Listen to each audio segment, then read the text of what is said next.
Succès Masra, l'un des principaux opposants tchadiens, est rentré au pays le 3 novembre après un an d'exil consécutif à la répression sanglante d'une manifestation à laquelle il avait appelé. Le 31 octobre, un accord de principe avait été signé entre le gouvernement tchadien, le président du parti Les Transformateurs et Masra Succès, permettant le retour de ce dernier. Ses partisans espèrent que cette initiative favorisera la réconciliation nationale.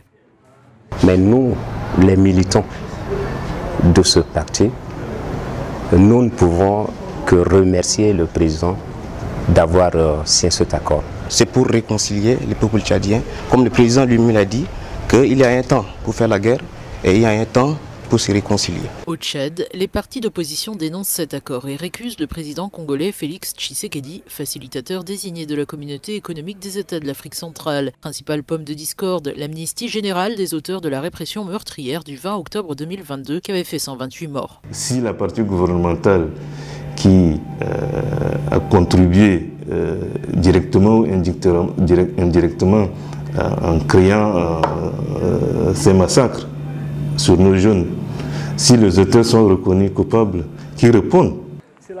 Le politologue Évariste Ngarlem Tolde estime que le compromis de l'amnistie trouvé entre le pouvoir de transition et les transformateurs ne peut empêcher les poursuites internationales.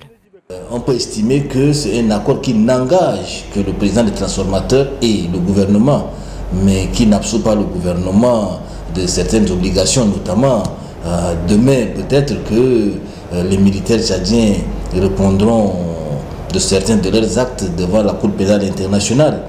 Succès Masra a prévu ce dimanche un meeting avec ses militants, le tout premier depuis son retour au pays.